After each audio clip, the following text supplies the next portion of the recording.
Hello everyone, and welcome to my Soap Twist 24 channel. I hope everyone is having a wonderful day. Before we begin, please hit the subscribe button and give this video a thumbs up. In the calm silence that follows the sparkling holiday parties of late December, Los Angeles appears stopped, as if the city is gathering its breath before the calendar turns to a new year. For the families connected to Forrester Creations and the Spencer Media empire, that breath is anything but peaceful. The air contains the subtle aroma of pine from drooping Christmas trees, as well as the sharper edge of secrets that have been buried for too long. As midnight approaches on December 31st, 2025, the globe prepares to celebrate 2026 with fireworks and champagne, but among the exquisite mansions perched along the cliffs of Malibu and the slick offices of downtown, a shadow is already forming, one that will soon be marked by an untimely death. Brooke Logan stands at her cliffside home's floor-to-ceiling windows, peering out at the black ocean. The waves crash rhythmically below, oblivious to the torment within her. She had spent the evening hosting a small gathering of Hope and Liam, Ridge and Taylor, and a few close friends, but the laughter was forced, and the toasts were empty. Katie's recent announcement to create her own fashion line, Spectra by Katie Logan, has reignited old feuds. Brooke grins through it, but her thoughts keep drifting to Liam's appearance tonight. Pale and unfocused, his hand periodically pressing against his temple as if to fend off an invisible ache. She realizes something is awry, but he dismisses her concerns with the same subtle diversion he has used for months. Across town, in the Spencer mansion, Bill pours himself a scotch, the amber liquid reflecting the light from the fireplace. Will and Electra sat on the couch, speaking about the beach property where they have been spending time. The young pair appears unaffected by the stronger currents flowing about them, but Bill senses their fragility. He has witnessed his kid Liam become quieter and more introverted. The news came months ago, an inoperable brain tumor that grew slowly but steadily. Liam refused to let it define him, saying that he would fight, that there were therapies, clinical studies, and time. Bill, however, understands that time is a finite resource.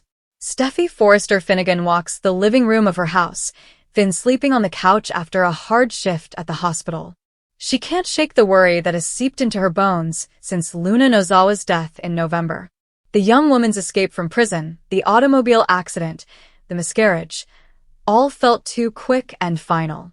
Steffi has always believed in justice, but something about how the narrative ended bothers her. She checks her phone, going through old messages from Luna, half anticipating another threat from beyond the dead. The silence is disturbing.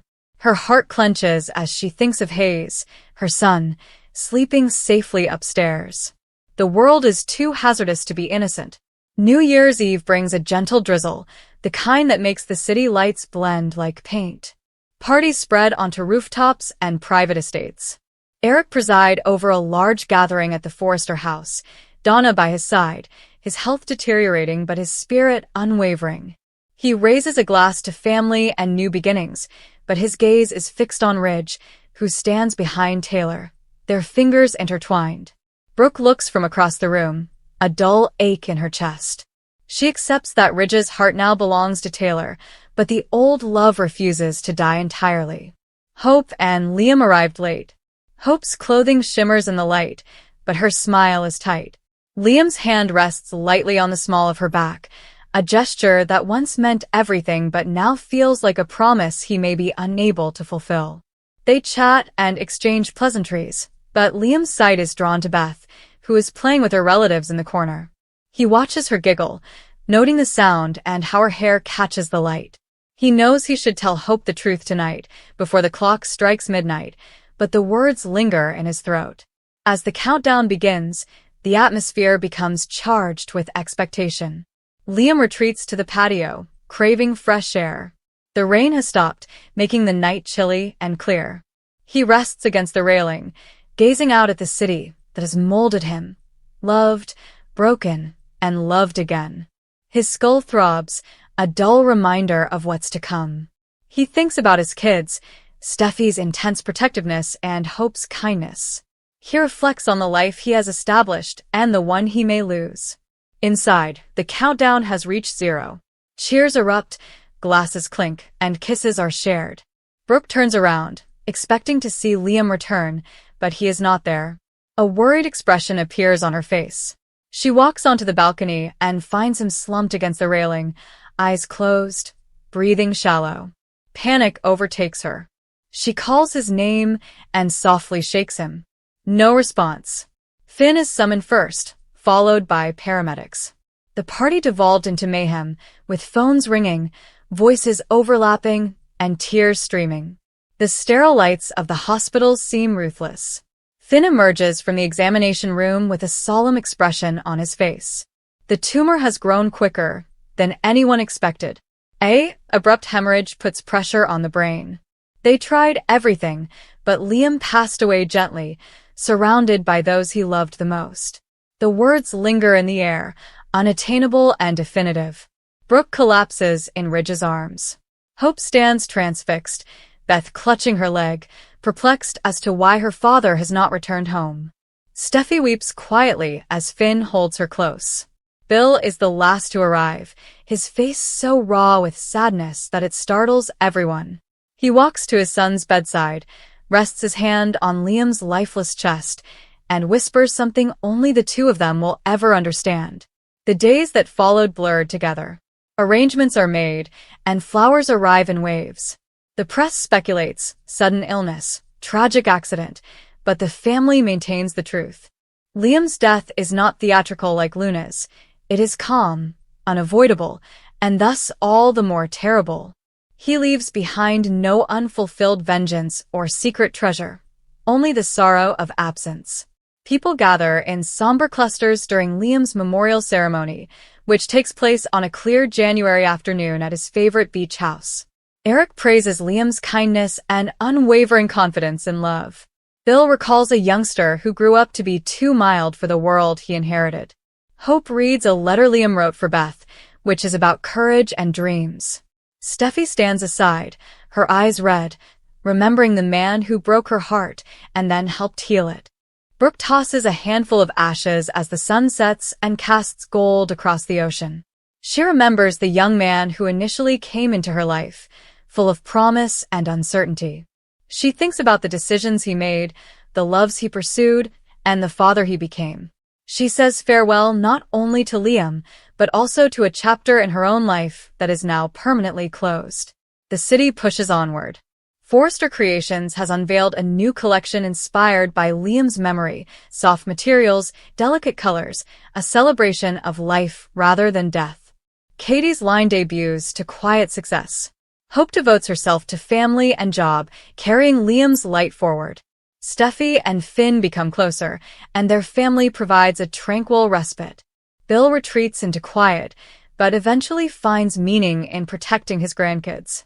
Nonetheless, the mystery persists, not in conspiracy or nefarious conduct, but in the common brutality of fate. So, how come? Why him? There are no solutions, simply the lengthy and terrible process of life without him. When the house is quiet and the ocean whispers, they remember his laugh, his indecision, and his limitless capacity for love. He remains in those recollections. Months passed. Spring arrives with fresh fashions, relationships, and tensions. But the shadow of that New Year's Eve death lingers, a reminder that, even in a world of glamour and drama, some goodbyes occur without fanfare, warning, or a chance to say goodbye. The bold and the beautiful continues as usual, full of passion, betrayal, and forgiveness, but is forever affected by the loss of one gentle soul who just ran out of time. The new year dawned in Los Angeles with an unusual calm, as if the city understood that something was about to break beneath the typical rhythm of luxury, passion, and rivalry. January sunshine shone through Forrester Creations' big glass windows, lighting sketches, textiles, and half-finished fantasies. From the outside, nothing had changed. The name Forrester still evoked power, glamour, and the idea of permanence.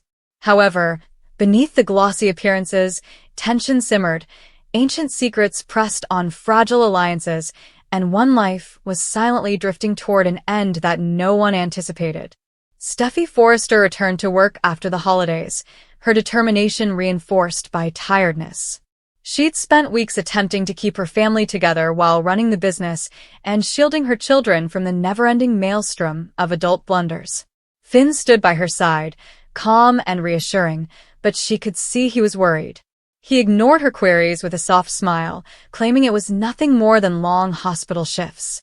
Steffi wanted to believe him. She needed to believe him. The new year was supposed to represent a fresh start, an opportunity to put the chaos behind. Across town, Brooke Logan peered out her living room window at the beach, feeling an unnamed dread. For decades, her life had been a cycle of hope and tragedy, and now that Ridge had reclaimed stability, she felt the old tremor of doubt. Ridge was distant and inattentive, and his mind frequently drifted away during conversations. When she asked what was bothering him, he dismissed it as business issues. Brooke recognized a pattern. Secrets were usually veiled in reassurances. Ridge felt a rising sense of doom. Eric's health had stabilized, but age was beginning to show itself in subtle, terrible ways. Ridge found himself paying closer attention to his father, listening for shifts in his voice and catching instances when Eric appeared lost in concentration, as if recalling something he wasn't ready to tell. Eric said he was fine, full of life and ideas for the future, but his recent decisions reflected a sense of urgency, a need to settle affairs and restore long-fractured relationships. Meanwhile, Hope Logan struggled to reconcile her principles with the realities of her marriage. Her relationship with Liam had become tense, burdened down by unresolved emotions and the repercussions of past decisions. She put herself into hope for the future, aiming to show that integrity and compassion could still exist in an egoistic and ambitious world. Nonetheless, she sensed a faint shift in the air, as if something irreversible was about to happen. The first crack began gently. A late-night call went unanswered. A meeting was missed without explanation. In a household used to drama, these minor interruptions scarcely registered. It wasn't until January 2nd that anxiety turned to alarm. Finn returned home to see Steffi pacing the living room, her phone clasped tightly in one hand. She informed him that someone who never missed an appointment had failed to show up for an important one. Finn's face turned pale in a way she had never seen before. The finding arrived hours later, shrouded in surprise and confusion. A body was discovered in a private apartment, the reasons unknown, and the facts disconcerting. Word spread fast among the inner group, with each whispered phone call conveying astonishment and denial. The death was sudden, unexpected, and very personal. It did not feel real at first. People whispered quietly, as if speaking too loudly would make it true. Grief came on its own schedule. Some people responded with numb stillness, while others expressed intense, uncontrollable emotion. Memories arose unexpectedly, moments formerly taken for granted now sharpened by loss. The absence was sudden and terrible, leaving behind questions that refused to be ignored. How could this have occurred? Why now? And most frightening of all, was it really an accident? Inconsistencies arose throughout time. Timelines did not exactly align. Statements clashed. What was initially regarded as a terrible but natural death became darker with each new revelation. There were indications that something had been forgotten, with details disregarded prematurely in the drive to achieve closure. The drug dosage did not make sense. A visitor claimed to have left earlier than evidence indicated. A farewell chat that, in retrospect, held ominous implications. Steffi found herself repeating her final interaction with the deceased, looking for any indications she had overlooked. Was there fear in their voice? A warning hidden within everyday words? Guilt sank into her chest, the usual load of duty exacerbated by sadness. She resolved silently that she would discover the truth, no matter how unpleasant it was. Brooke, too, felt impelled to dig further. Her senses, honed over years of handling betrayal and deception, warned her that this account was incomplete. She remembered how guarded the dead had been in recent weeks, and how talks had abruptly shifted direction when certain themes came up. Brooke began asking inquiries, taking care not to draw attention, knowing that curiosity could easily turn deadly in a home where secrets were valued. Ridge was split between wanting to protect those he loved and realizing that someone close to him might be hiding something. The weight of leadership pressed down on him as he attempted to keep things stable at Forrester Creations while the family imploded behind closed doors. He realized that revealing the truth would rock the foundation of everything they had constructed. As the investigation continued quietly, old wounds reopened. Long-held grudges erupted, driven by suspicion and mistrust. Fingers pointed discreetly at first, then boldly. Every motive and relationship were probed. Love, jealousy, ambition, and terror were all possible justifications for the unfathomable. Finn, despite his medical skills, found himself emotionally vulnerable. He saw clues that others missed, patterns that implied deliberate activity rather than accident. However, he was hesitant to speak up because he was concerned that his point of view would implicate someone close to him. The struggle tore at him, putting a strain on his marriage and testing his moral compass. Hope grappled with the moral implications of what was happening. She believed in accountability and transparency, but she also saw the devastation that the truth might cause. Her confidence in human kindness dwindled as she considered the prospect that someone capable of love may also be capable of something so evil. The youngsters noticed the difference, even if they did not fully comprehend it. When they entered the rooms, their conversations came to an abrupt halt. The familiar laughing was replaced by tension and whispered disagreements. Steffi did her best to keep them safe, but grief has a way of penetrating even the greatest barricades.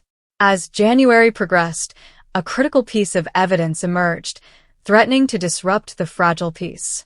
It implied premeditation, a planned decision performed in desperation or wrath. The consequences were astounding.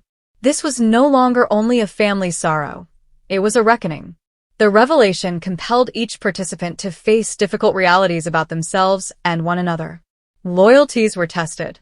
Some chose denial, believing that love and treachery couldn't coexist. Others accepted the terrible reality, deciding that justice, no matter how painful, was necessary. In the middle of chaos, tenderness developed.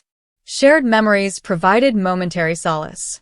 Apologies were tendered for words shouted in anger and time squandered due to pride. The death acted as a startling reminder of how fragile life is and how fast everything can change. However, the question remained unanswered, casting a lingering shadow over all interactions. Trust decreased deeper with each unanswered inquiry. The once glamorous world of fashion and romance seemed remote and nearly meaningless in comparison to the gravity of their situation. By the end of the month, it was evident that the death in early 2026 was more than just the end, but also a spark. It exposed the fractures beneath the surface, causing alterations that could no longer be avoided. Relationships would be permanently affected. Secrets would come to light. And when the truth was revealed, it would change the Forrester and Logan families' lives in ways they could not have predicted. The new year promised rejuvenation, but instead offered a harsh lesson. Even in a world built on beauty and legacy, darkness can strike unexpectedly, leaving behind a riddle that must be solved at any cost. In the weeks that followed, the mood became heavier, as if every room had echoes of what had been lost and what remained hidden. People moved cautiously around one another, weighing words and guarding expressions. Even the most regular conversations seemed fraught, as if a single incorrect sentence could set off another breakdown. Many people struggled to sleep, troubled by unresolved questions and the nagging feeling that the truth was closer than they cared to admit. Private encounters were silent interrogations of the past. Choices that were formerly justified by love or necessity now appeared in a harsher light. Some questioned whether their own acts, however indirect, had contributed to the chain of circumstances that resulted in the death. Regret became a daily companion, lingering in the peaceful hours before dawn. As pressure increased, fractures began to appear in well-manufactured lies.